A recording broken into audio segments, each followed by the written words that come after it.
The whistleblower who handed Hunter Biden's laptop to congressmen and the media reveals he has uncovered another 450 gigabytes of material that had been deleted. He says he has uncovered 80,000 new images and videos and 120,000 emails. But Maxey says he fears for his life and has fled to Switzerland to work with IT professionals to continue digging through the laptop. When the laptop first surfaced at a Delaware computer shop, it revealed a trove of shocking photos of Hunter's apparent drug abuse and emails apparently showing Hunter's shady business dealings with various unsavory characters, including some tied to China. The owner of the shop said the laptop had been abandoned there. The mainstream media, however, immediately declared it, quote, Russian misinformation. Remember these? Biden's secret emails. A really fishy story. The Post claimed that the emails were found on a laptop computer that was brought to a repair shop in Delaware in the spring of 2019. The FBI is now investigating whether those alleged Hunter Biden emails are actually connected to a larger foreign intelligence operation. They may be related to a foreign intelligence operation. Foreign intelligence operation. Foreign intelligence. Foreign intelligence. Foreign intelligence operation. For all we know, these emails are made up. The information found on the laptop may be part of a Russian disinformation campaign. Part of a Russian disinformation effort. Described by many intelligence experts as having hallmarks. All the hallmarks of a Russian disinformation. Russian disinformation. Disinformation campaign. This is a classic example of the right-wing media machine. Finally, a few weeks ago, both the New York Times and the Washington Post admitted the laptop was legit. Join me now from Switzerland live is Jack Maxey, a former co-host of The War Room with Steve Bannon. Jack, welcome. Now, let's start this. You're in Switzerland. You said you feared retribution. Tell us what you mean by that. Well, I feared that my efforts would be interfered with in the United States. I also had experts here that I could rely on that I've worked with in the past. And a year ago, when I first tried to release some of this, because some dear friends of mine were telling me that I was really putting my life at risk and giving me welfare calls every other day to see if I was still alive. Now, we kind of joke about that, but it wasn't a joke at the time. And I showed some of this to a dear friend, sharp tip of the spear, a fellow who also later had a very distinguished career in cybersecurity. And he looked at it and he said, wow, I should never have looked at that, Maxey. You know, if you don't release enough of this to make them know that you could release the whole thing, which I have at my ability to the present day, and I've not done it. He said, they're going to get you. They're going to kill you. And this was last February. Now, I kind of laughed about it. And I said, yeah, I'll get to that. But what he said, no, you're going to do this right now while I'm on the phone. So with assistance, we chose 5 different drop boxes around the world. 1 in New Zealand, 2 in the United States, 2 in the United Kingdom. In each case, the material that we put on there, and it was a relatively small amount, 8,000 emails, they were taken down in under 70 minutes. So I would say that the vast majority of them were taken down in under 15 minutes.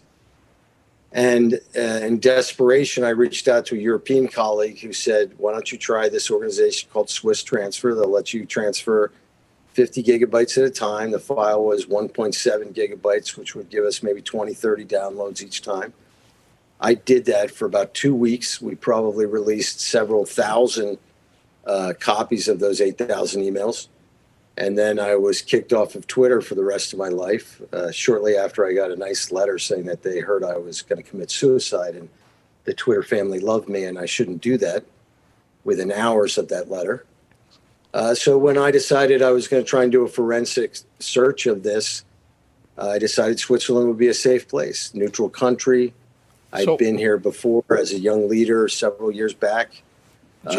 Jack, I want to, and I'm reading this. So fascinating, this story. When we heard about this, we scrambled you to Cameron. And again, you're in Switzerland. You're fearing for your life, retribution. You also said once you posted some of this or gave some of this stuff out, that there was black SUVs, Suburbans, kind of following you, showing up in front of your house.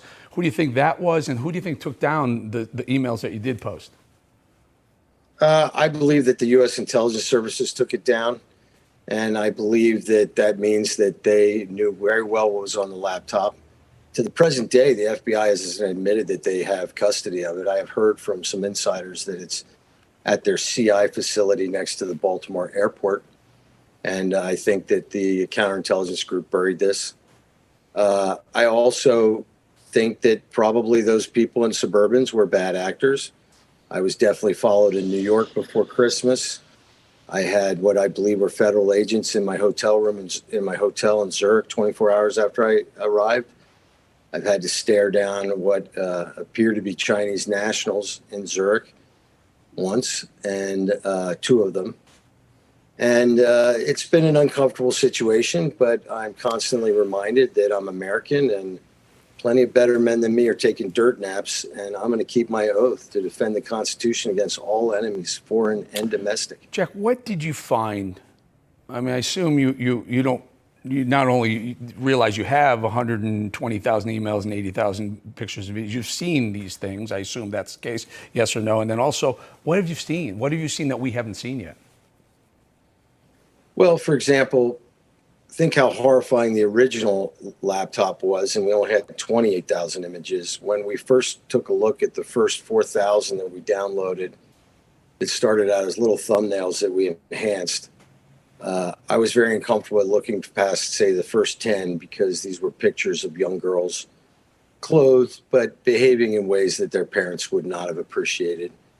And we have to remember that he didn't erase some horrifying stuff. So if he went to the effort to erase 80,000 images and videos, there's got to be some bad things on there. Yeah, we just want to be. We can't confirm. Newsmax can't confirm it. We hope Congress does investigate that. But so the what you say you've seen are horrifying pictures, et cetera, et cetera. What are you going to do with these, Jack? I mean, you have quite a treasure trove of information that could be very damning, I guess. What's your plan to do with them? In day 4 of this, we found root certificates that gave Hunter apparently access to the Department of Defense. I called the following morning the U.S. Embassy in Bern seeking a face-to-face with the regional security officer. They never called me back.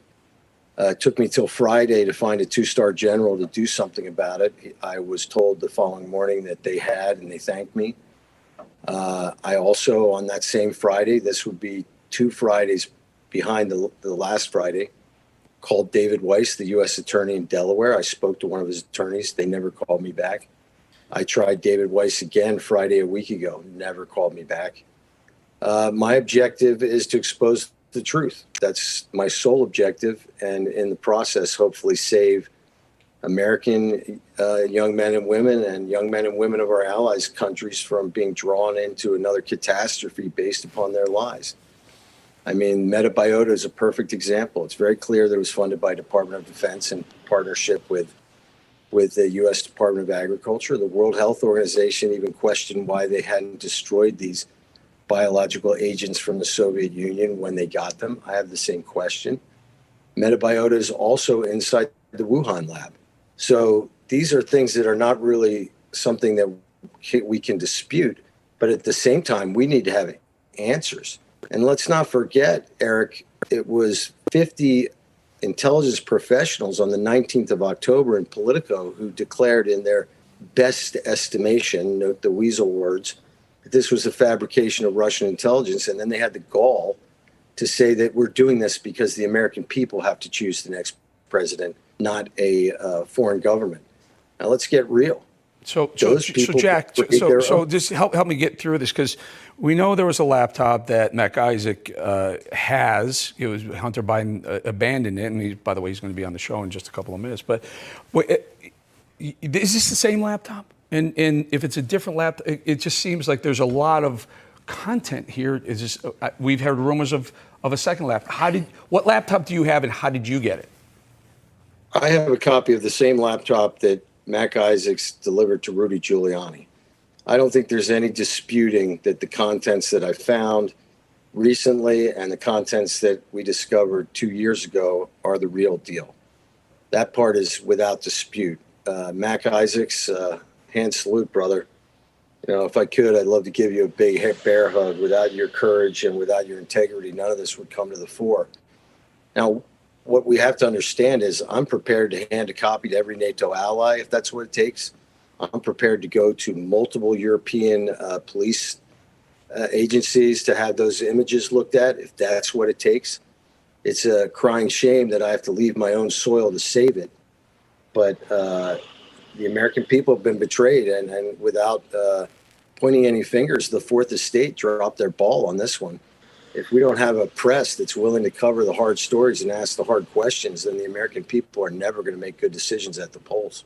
Indeed. Jack, just, a lot of people, and frankly, to be honest with you, I had not heard your name prior to you being in the Daily Mail, the whistleblower, and I think you had turned over some information to the Daily Mail as well. How did you get involved in all this? How does Jack Maxey come in contact with Rudy Giuliani and accept a laptop, and then Jack somehow opens up, unlocks all this information, this gigabytes of information? How does this come about? Well, I ran Steve Bannon's research, and then I was the co-host of War Room Pandemic because I discovered the SARS outbreak in China in late December. And I did that for a little over a year, and Rudy was a dear friend of the show. And so when he got the laptop, he asked us to take a look at it first, wanted us to come up to New York, and Steve said that's impossible. Have it sent by courier to Washington, D.C., and Maxey will look at it. And I did, and within 25 minutes, I found legal violations, crimes inside the broker-dealer. And I think everybody needs to hear this. Peter Strzok's wife is the director of SEC enforcement, put there on the 21st of January, 2021, later made permanent in April. And she's the very individual who would refer Hunter's crimes inside the broker-dealer to the Department of Justice for prosecution. There are no coincidences.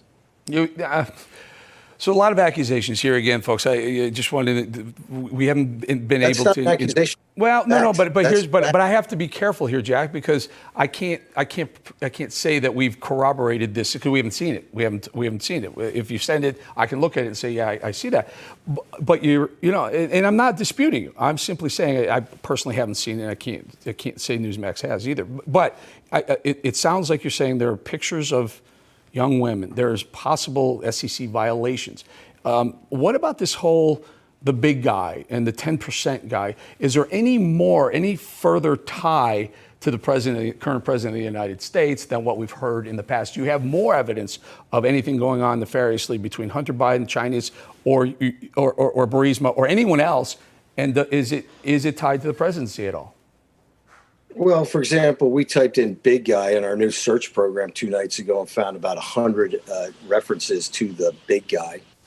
And when it comes to the harm to children, there are multiple conversations inside the text communications between President Biden and his son in which they discuss the allegations that Hunter was abusing a family member.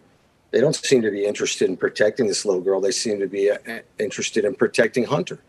In fact, at one point, Hunter says, "Dad, you only care about seeing the grandchildren and their mom." And he says, "No, Hunter, I only care about you, and Mommy agrees with me. We don't care about the grandchildren or their mother." This is horrible stuff, and it needs to be looked into. You read that email? That's an email, Jack? That's an email that you read? That's an attack. I've posted it numerous times. And when I talk about whether or not Joe was involved in the criminal activity in a text message with his daughter on the 25th of December, 2018, he says to her clearly, "You'll be lucky because I've had to pay all the bills for this family for 30 years. And now I'm paraphrasing. And I still have to give 50% of my take to Pops." So it's all pretty clear to me. And, I must say I'm a bit frustrated that my integrity is still being questioned at this point because everything I've said has been true. I'm not in the habit of saying things that are not true. Yeah. I never wanted to be an internet star here. I just wanted to do my duty, and that's what I'm doing. So what about, I'm just brainstorming. Have you reached out to some of the whistleblower welcoming WikiLeaks, for example? Have you turned over anything to them? But they seem to be able to get stuff published, and without being pulled from any federal governments, whether it's ours or other. I tried to contact WikiLeaks to dump them the 8,000 emails. They never responded. WikiLeaks doesn't exist. And frankly, I don't think I'm in the same league. They stole their material. As far as I'm concerned, Assange got people killed. And I feel the same way about Eric Snowden. Now, I may appreciate what he did, but he broke the law. I'm trying very hard at every level not to break the law and not to expose Hunter's female trafficked victims and children that he may have abused to further harm. What bothers me is that we live in this great country and we try to think of ourselves as an ethical nation. And it seems to me that myself and a few other hardcore people are the only ones who care. I mean, Eric, I can count on 10 fingers the people who have helped me, the people who have shown concern for this over the last year. Well, we extend an invite to come back, Jack Maxey, because what you have, again, if it's confirmed, man, you got some smoking guns there, my friend, if what you say is confirmed. But Jack Maxey, please do come back and join us again soon. Appreciate you breaking this stuff right here on The Balance. Thank you. Will do. Thanks for having me on.